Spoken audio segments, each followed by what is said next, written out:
Welcome to Book Crew. We are on KCCC 9:30 a.m. in Carlsbad, New Mexico on Mondays at noon. And now we're wide on Apple, Spotify, Amazon, Audible, iHeartRadio, TuneIn, Pandora, Podcast Addict, Podchaser, YouTube, Rumble, and every podcast directory worldwide. On Book Crew, we help writers get their book written, edited, published, and promoted. I am writer and marketing Jedi Dirk Hooper, and I'm joined as always by author and editor Beth A. How you doing, Beth? I'm doing good, Dirk. How's things rolling with you? Oh my gosh, I got a whole story. Got a whole story. For those who are just tuning into this is a catch-up episode. We're going to get you caught up on all of the stuff that's happening with the show. We're going to get you caught up on everything that's happening with the two of us. And we're going to talk a little bit about what's going to be happening with the show in 2026. Sounds like fun. So look, it's been a while since we recorded. For those of you who don't know, when we kind of came out of the gate with Book Crew, we burned it up and did something on the order of about 30 episodes. At least. Which was at least 30, yeah. And kind of like we front loaded a lot. Like a lot of the episodes were right there at the beginning, and then we sparsed out a few through May, June, July. But we front loaded a lot of episodes. Oh, yeah, so big time. It has literally been maybe at least 3 months since we had a new episode that we recorded, maybe longer, maybe 4. It's been longer, yeah. So we want to, 2 things. We're going to be getting caught up, and I'll talk about that.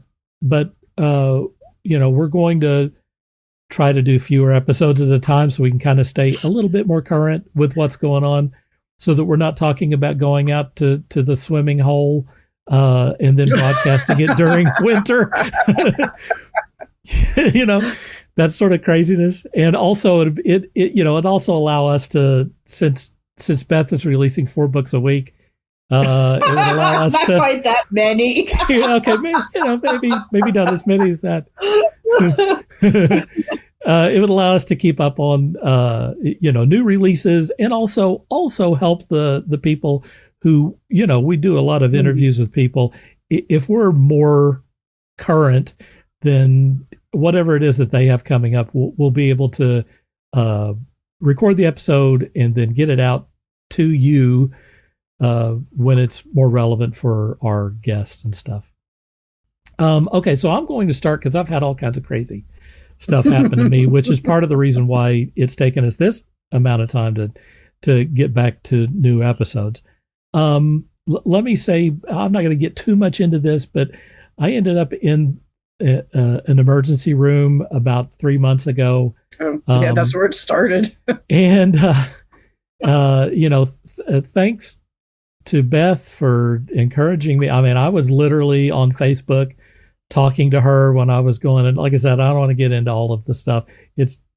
I will say that I'm doing a lot better now, but as a matter of fact, I feel better right now than I have in maybe 5 years, just for taking care of this stuff. But at the time, that wasn't the case, and it was Beth that encouraged me to go to the ER, and I had to yell at him.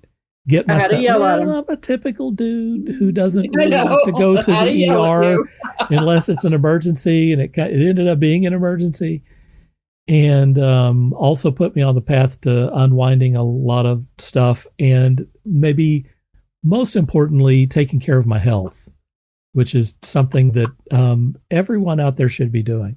I just talked to Angel Nix today about a tangential issue. And both of us talked about how important it is for you to take care, because if you're not taking care of yourself, everything else grinds to a halt. Everything else. I've had to yell at her too about taking. Well, that's why I mentioned it. That's why I mentioned it, because she is another one who is kind of, running at light speed everywhere and has a lot of stuff, juggling a lot of different projects. and is also the type of person that is going to take care of other people before she takes care of herself. I think we're all kind of like that a little bit in this group. That, yeah. You know, and that's a really bad philosophy to get into, you know, because if things go bad, then, you know, everything grinds to a halt. You don't take care of yourself, everything grinds to a halt. So in any case, thanks to Beth for getting me to the ER. And actually, it was my friend Sean that physically took me to the Sean drove you. I was the one that yelled at you. And I could not drive there. I was in very, very bad shape. Bad shape. Yeah. And it took me a while to unwind all of that. But, you know, fortunately, all of it is stuff that can be reversed and taken care of. And like I said, I'm in a lot better shape now than I've been in at least 5 years and maybe 10 or 15 years, to be honest with you. I'm kind of on top of things, and I take it a little slower in the mornings. You know, as you should. I do a little bit of reading, and I don't get out of bed quite as quick. And, you know, I prioritize my, my health. Mm-hmm. So in any case, as soon as that happened, as soon as I was kind of on the road to recovery health-wise, literally about 2 or 3 weeks after the trip to the ER, I lost my computer. That thing crashed on me. The old girl finally gave up the ghost. You know, I guarantee you that I haven't listened to the old episodes, but I guarantee you on here I probably mentioned, you know, dealing with the computer that I had. My computer was literally 15 years old, which, you know, if you pay attention to, you know, tech stuff, particularly workstation computers, which is what, you know, I mean, I edit these videos. I do artwork. I do sets of photography. You know, I use a computer. You know, some people ask me, well, do you use it for gaming? No, I don't use it for gaming. Mm-hmm. I use it for like Pixar level stuff. You know, I'm constantly grinding through video, which is it's the biggest drain on a computer. Resource hog. Serious resource. It's insane. So to have a computer that was 15 years old trying to do that sort of stuff was really super absurd. And I really needed to update it anyway because I was running Windows 10. And in October, they stopped updating Windows 10. Yeah. So I knew it was time anyway. But anyway, the decision was taken out of my hands. The computer completely crashed, which causes, I mean, obviously I had to get a new computer. That took a while and a lot of prayer to the computer gods and, you know, trying to figure out how the heck I was going to afford, you know, what was going to be an expensive purchase. Were you finally able to get all the files off it? I still have not done that. I did find something. I was going to take it over to, that's kind of the next thing that I need to update. I'm on a new computer here. So obviously I got a new one, and I had things that I wanted in a new computer and had been dreaming about for 15 damn years.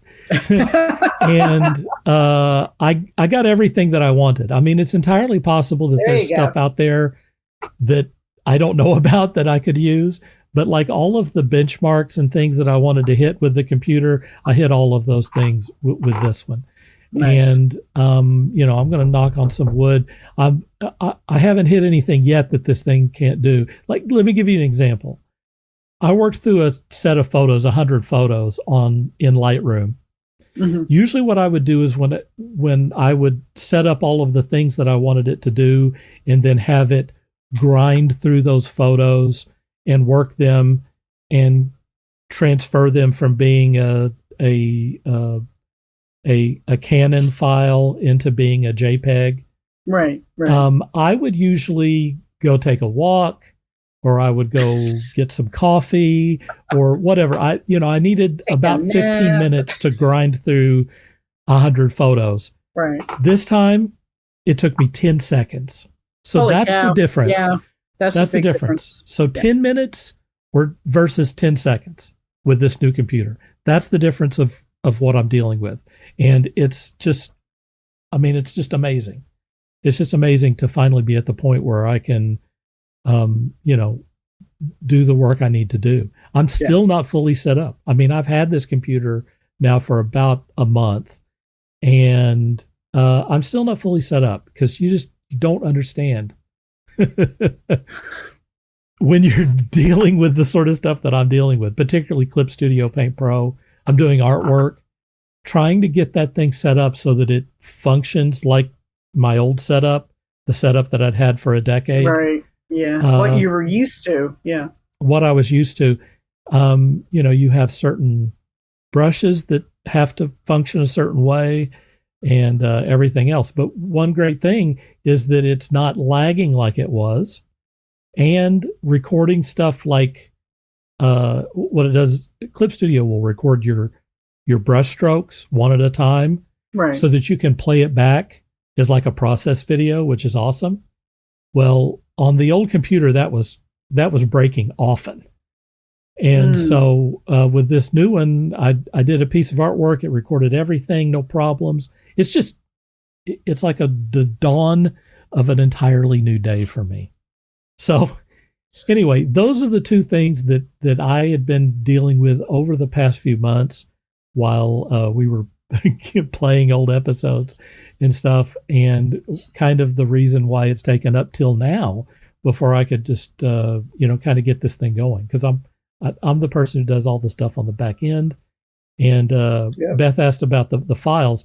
They're still locked in the old computer, so I'm either going to have to rescue those on my own or pay someone to get those files off of there.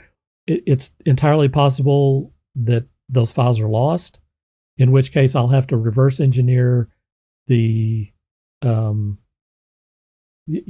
of the song at the beginning of this episode, right, and the song at the end of the episode, and doing things like updating the actual audio episodes for the website that we now have. Right. I don't have those. However, I have a backstop on that, and that is I sent all those episodes, all the audio episodes, to KCCC so they could broadcast them. So I have them in the emails. We have them in emails. Yeah, perfect. We have the audio versions of those files completely edited and ready to go. I just have to go back in those and put those out. The only thing that I am going to lose if I can't get those files is the video files that we have for the episodes. And I'm hoping that I can recover those. But I don't see any reason why I can't. Yeah, as long as your hard drive didn't crash, as long as it wasn't the hard drive that crashed. When I lost my computer, was it the processor? It was the motherboard and processor that crashed, and maybe a little bit of problems with the power. Yeah, you should be okay then. So anyway, this is very much in the weeds. I want everyone to know that I'm healthy now and that I have a new computer, so it should be clean sailing from here on out. Hey, we're back. There we go. So yeah. So let's get over to talking about what Beth has had going on, and let's start with some of the books that you've released, because you haven't released for a week. But I get it. Look, if you're following Beth on Amazon, and I would invite everyone to go do that right now. If you're not following Beth A freely on Amazon, go follow her, please. If you follow her, you're going to be getting some notifications from her, which I have been getting over the last few months. So I'm just going to turn it over to you. Let's talk about some of the books that you've released since we talked last. 2025 has been kind of a crazy year as far as book releases, because this has probably been one of the busiest years for me. And it's not just full-length books. I was involved in quite a few different anthologies as well this year. So since we last talked, not only has the paperback for Waters of the Ryujin, which is the first book of the Global Beast Shared World series, come out, last week, the audiobook launched as well.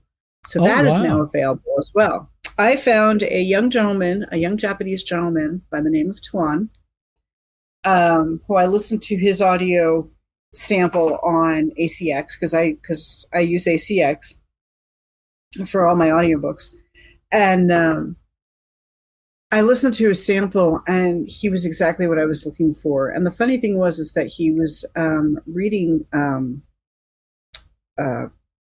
Genji.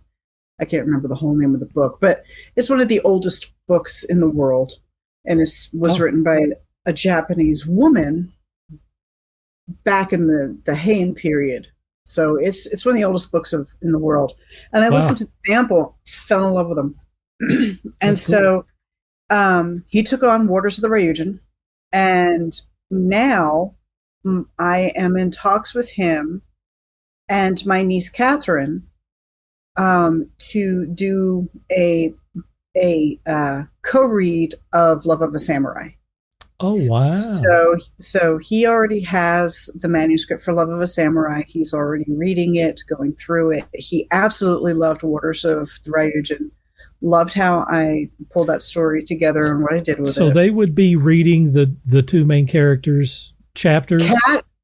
Kat would be reading the whole book, and female characters, and Tuan would be reading all of the male characters in the book. Oh, wow. So, I mean, that would be quite a production. He is super excited about it. Now, once we get this rolling, my niece Catherine will be the one that will do all of the audio production and everything and get it loaded up into ACX. So we're currently trying to figure out all of the ins and outs of getting this done, and how, like Tuan already knows he would have to record the files and send them to Kat, and then she'll take them and put it all together. My niece Catherine worked with a company called Pendant Audio for good 10, 15 years with her own audio productions, ones that she wrote and directed and produced. So she is uniquely suited to do this for me. Absolutely. And I am super excited over the fact that she's excited to do this and to read the book as well. So, so that's where we're going with that. One of the other stories I put out was there is a story in this anthology, which is through ASB Publishing. We love ASB. We love ASB. Love you, Vic. This one is Queen of the Sea Glass Throne. She is a fallen queen, and it's basically basically the stripped down version of what will come out as a novel either next year or 2027. Oh, wow. Okay. So there's that. I love the story. After I wrote the story for the anthology, I loved it so much that I was like, yeah, I'm going to go ahead and just write a whole story. And it's actually going to be a duet. There's a second book to it, which is continues after she gains her throne and raises her city out of the water and the whole 9 yards. So there's that one. I did, let's see, August. I have to stop and think here what I put out. See what I mean, folks? She has so many. She has so many that it's tough to keep track of. My first reverse harem book came out, or as it's now referred to as Why Choose. That story came out in an anthology through ASB Productions, for ASB Publishing. I mean, cool. That one's called Ink, Salt, and Paper Walls. That's a short story. It's a novella. It's about probably 25, 30. It was supposed to be 22. I went long. Vic said it was okay. So there's that one. So that was my first reverse harem, and probably the spiciest sex scenes I ever wrote. These are like a 4.5. But when you have two hot Japanese guys, one's an artist, one's a chef, and the chef likes to play with food in bed, it gets a little crazy. So there you go. I don't even really know what the. Can we take an aside for just a second? Yeah. And do a PG version of what the different spicy levels are? Do you think you can quantify that? Yes, I can quantify that. Because it's like most of the time people will be like 1 through 5, right? I refer to them as spicy peppers. Okay, 1 through 5 spicy peppers. And I did a blog post, not a blog post, but a social media post about it. Okay. Let me see if I can find it, because that's really the quickest way for me to explain it. So basically, I kind of sprung this on you. A 0 or a 1 spicy pepper would be your Harlequin closed door novels. You don't see the full love scene. They kiss a little, and then you close the scene. They hug, you close the door. That's a 1. That's a 1. A 2, like a James Bond movie. You don't ever see anything in James Bond. They always, they do the kissing, they're in bed, and then they're done. And then it's the next morning. And then it's the next morning. Well, yeah. Well, it's James Bond, though. James Bond. Where is that post? Because I had this all laid out in a post. It was really easy to just rattle it off. Where's my post? I don't know where it went. There it is. Okay. Oh, you found it. Okay. I got it. Yeah, I found it. Okay. I'm about to say, I can talk about something else if you need me to. Okay, so let's see. Since this is a JPEG, why don't we just share this with everybody? This okay. Kind of cool. That's even better. Let's see where. It's even better. Keep in mind, we got a lot of people just listening to this. I know, but we can talk to them. Sure. I can talk them through it. Window. There it is. Add to stage. All right, here we go. Here's your spicy pepper romance level. That is a great graphic too, I might add. That is 1 pepper, extra mild or sweet, is little to no sexual content. So you got a couple of kisses, of hugs, they're holding hands. 2 peppers, which is mild to moderate, you have some heat. It's a little more heated kissing. And there's some reference to sexual content. But again, you are still not seeing, so to speak, you're still not seeing the scene. Anyone who has ever read any of my novels, I fall at a 3 pepper. Medium spicy, more detailed, intimate scenes are present. They're more about the emotions. They're more about the people involved, the feelings. Yes, I describe the actions, but I don't go into graphic detail. 4 peppers, which is hot. They're steamy. They're graphically described scenes. You are reading words that I'm not going to say because they're not polite on public radio. Right, yeah. You know what I'm talking about. Yeah. And then 5 peppers, extra hot. They're not for the faint of heart. The 5 peppers, okay, it's romantic erotica. It's not full-blown erotica. It's more like in the romance. What I write, it's romantic erotica. There's story, but it's a really graphic love scene. Okay. So I would say the pepper levels. So you say that yours usually falls at a 3. Mine typically falls at a 3, 3.5, touching on a 4. Ink, Salt, and Paper Walls was definitely that one was definitely a 4. Maybe a 4. That one was a 4. It was. So is 5 like hanging from the chandeliers, or like crazy stuff, or is it just one level below straight erotica? Is that the point? It's one level. It's about one level below straight erotica. So the difference between romantic erotica and erotica is there is typically a story built around the love scenes. The love scenes are not the focal point. Whereas in erotica, the love scenes are the focal point. Okay.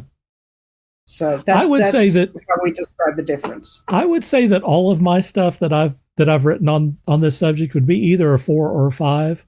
But I would also say that my stuff that is listed, I mean, I've written 2 books so far as erotica. There's a lot of character development. It's integral to both the story, to the plot, and to the character arcs, what happens in the scenes. It's not just scenes for the purposes of titillation. Yours, I would refer to as romantic evolve erotica. the characters. Okay. Yeah. Okay. Yeah. Well, that's good. Well, I was wondering because I just wrote a scene. It took me forever to do the scene for whatever reason. In the book that I'm working on, which hopefully I have enough time to talk a little bit about that.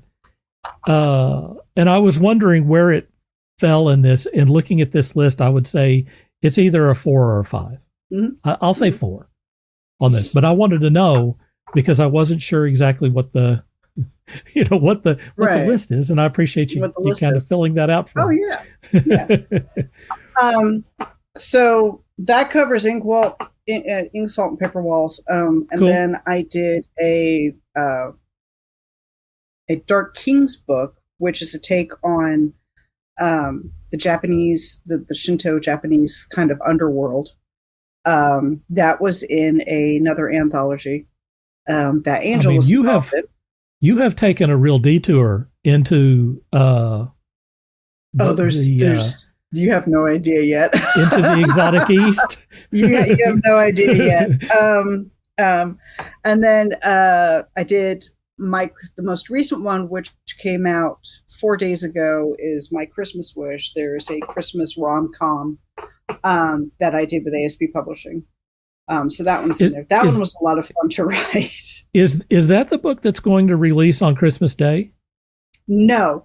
The one that is releasing on Christmas Day is called Inside the Kill Box. It is a Star Agent book. Oh. I didn't realize you were getting one of those out so quick. Yes. I wasn't supposed to get one out until January. We had an offer that had to drop out of the series for reasons. Okay. And we were looking to, we've been trying to do 2 books a month. So that left us without a book for December. And after talking with Patricia, I said, look, I can get it out for Christmas. I said, that's as soon as I can get it out. She was like, that's great. Incredible, Beth. Well, here's because I know you weren't, I know that wasn't the plan. It wasn't. Here is why. 20 some odd years ago, I started a series called The Collaborative. Now, anybody who knows me has heard me talk about this series. For reasons unbeknownst to me, I've never been able to get it off the ground. 5 of the books that I had planned for that series are in varying states of, 4 of the books from that series were in varying states of being finished. So when Patricia came to us with this whole idea about the Star Agent series, I said, you know what? I'm going to use my collaborative characters and the stories that I've started and just adapt them for the Star series, the Agents of Star, which is what I was able to do.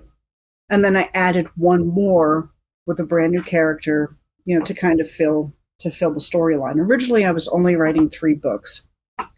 When we had the other author drop out, I told Patricia, I said, look, I can get one done for December. I said, I've got to do some cleanup work. I said, the story is mostly done. I can get it done for December and get it out there. So Inside the Kill Box will be my second male romance story. It's about 2 characters, Mitch and Casey, who, when I first started writing them, I fell in love with these 2.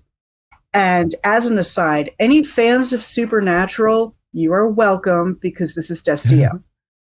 In my mind, Mitch and Casey is Dean and Cass. So, so there you go, Supernatural fans. I give you a taste of what Destiel could have been. But this is the book that kicks up my Star Quintet, as I call it. And so that one comes out Christmas Day is the plan. I have to just finish up the editing on it. Yeah, I just have to finish up the editing on it. And then Beth, you're 7 days out. I'm 7 days out. We're recording this. I usually don't give the date. We're recording this on the 18th of December. So when she says she's editing it, that's 7 days away, folks. 7 days away. And anybody knows me knows I work better under pressure like this. I do it to myself. So I think that's true. Yeah, I do. I do it to myself, and I work better under pressure. So. Yeah, that's all right. So that one comes out Christmas Day, and then if I can get it done fast enough, I have another Christmas rom-com I'd like to put out. Don't know if it'll happen on Christmas. Before the end of the year, like a holiday. You're gonna wait a minute. I make the joke about for a week. You're going in the next 2 weeks. You may have 2 more books.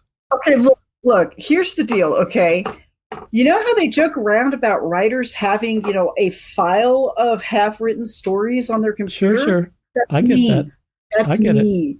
I get it. Okay, and there's currently a cover artist that I really like. His name is Grady Earls. I have bought a bunch of covers from him, and I'm slowly piecing the covers, putting the covers with the bits and pieces of stories that I have had sitting in folders for years, because now I'm finally getting a vision, and I'm finally to the point where I can actually work these stories. So that's how the Christmas rom-com came about.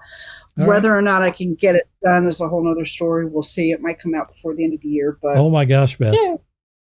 All right, well, let me get through your other stuff, because we're down to about the last 10 minutes.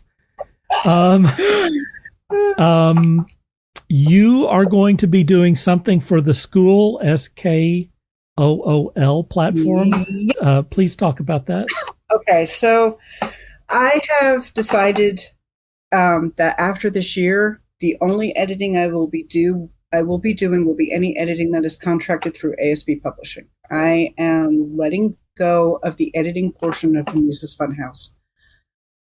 To be fair, it takes time away from my writing, and I need to focus back on that. And plus, I have been killing it with websites for people this year. I am finding the joy in building and maintaining and hosting. She's got websites. An insane back catalog of clients.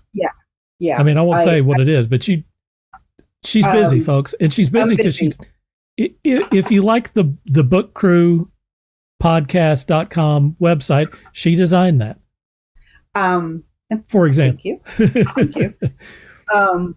So I'm switching my focus for the Muses Funhouse and the Book Crew. I'm switching my focus to doing the websites. For everything else, for myself and the writing side, I wanted to get back into doing my blogs. I have been asked a couple of times to do writing presentations that have been going over really well for different people and different groups. I recently did one about how to write emotion into your stories and everything for the White Mountains chapter of the Arizona Professional Writers Group. They were very complimentary and had people asking for the PDFs that I had with it. So with all of that, I realized that I've got something that I think would help people. And so I have started the Vixen Blade Prose Forge on School, where I'm going to post these videos, these little blogs, to help with writing. And actually, a lot of this stuff will also be on my own website, but I'm putting it on the school website to reach a larger and broader audience and try and share with people some of the knowledge that I share here with the Book Crew and other authors, things that I've learned, when I was going for my master's degree, things that I've learned just, in 20 years of being an author, and sharing that knowledge out. So I'm taking Vixen Blade, the House of the Vixen Blade Press, and expanding it out to do the school, as well as I want to.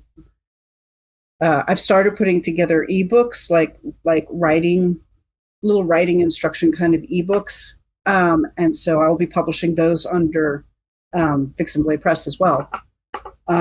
So that is one of the reasons why I'm backing off doing some of the editing. I want to turn around and focus on this, which also allows me to focus more on my writing. So that's where I'm going with that. Yeah, that's awesome.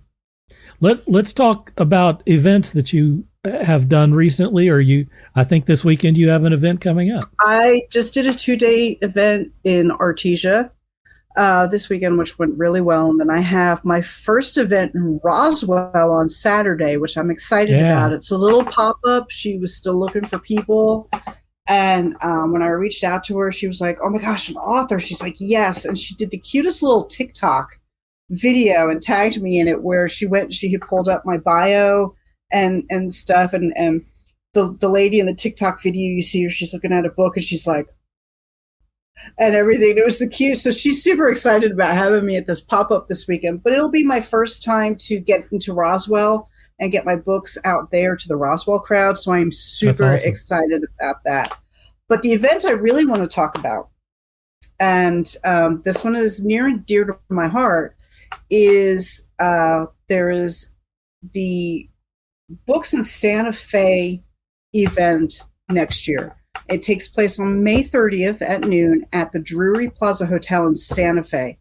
It is being put on by a lady who does the Arizona events that I go to.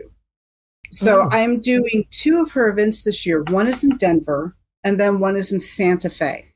And depending on how the Santa Fe one goes, if it goes well enough, Michelle and I may try and talk and see if we can logistically do one down here in the southeast of New Mexico, either in Carlsbad or Roswell. I'm thinking Roswell would be the bigger draw. But this is the first time she's ever done an event in New Mexico as well. And we were both super excited about it. Just to put in perspective for those of you who don't live in New Mexico and listen, I live about 4 hours from Santa Fe. So it's not really a big haul for me to go to Santa Fe. And it's going to be a fun show. And even if you do live down here in this part of New Mexico, come on up to Santa Fe, come spend the day. It's a smaller event, usually about 30 to 50 authors. And we really want to see, a lot of people in the area come on up, come see us, and find some new authors, find some new people you haven't read before, make some new friends. So that's Saturday, May 30th, next year. That's awesome. We're excited. We're super excited. Yeah. It's kind of close. I want to see if you and I can figure out how we can do a little bit of podcasting, even, while I'm at the event, even, go and maybe, talk to some of the other authors, and have it on here, and give people a taste of what some of these bigger book events are like. Back in the olden days, about a decade ago or something, I did a show called The Fetish Show. And we would go to conventions, and we would set up a table, and we would just interview one person after another. And we got some great interviews with people by doing that. We just had them come to the deal, and we did 15-minute interviews with anyone who was interested. And we got some really great interviews from that. It would be a blast to do that sort of thing again, for sure. I think we can figure out how to do it while we're there. So while I'm there, it's almost time for us to wrap this thing up. I can't believe it. There's still stuff that I was going to talk about, but heck with it. Beth, tell everyone where they can find you, please. You can find me in the usual spots on Facebook and Twitter, BA Freely on Twitter and Instagram, and Blue Sky and Threads. Beth Ann Freely on Facebook. Oh, heck, just go look up my link tree, BA Freely. You can also find me on my website, BethAnnFreely.com. And if you're looking for website services, hit me up on themusesfunhouse.com. Yeah. What I'm trying to push right now is getting everyone over to my newsletter, which is kdhooper.substack.com, because I'm going to be releasing one chapter at a time of the next book that I'm writing. And all you have to do is be a member of my newsletter to read the book before it comes out. And so I want to start getting people to sign up over there. Well, that's it, folks. It's time to wrap it up. Visit our website, bookcrewpodcast.com, for information about this episode and all of our previous episodes. And I swear I'm going to catch up on that here in the next couple of weeks. Thanks to Beth, as always. For Beth, I'm Dirk Hooper saying, dream hard.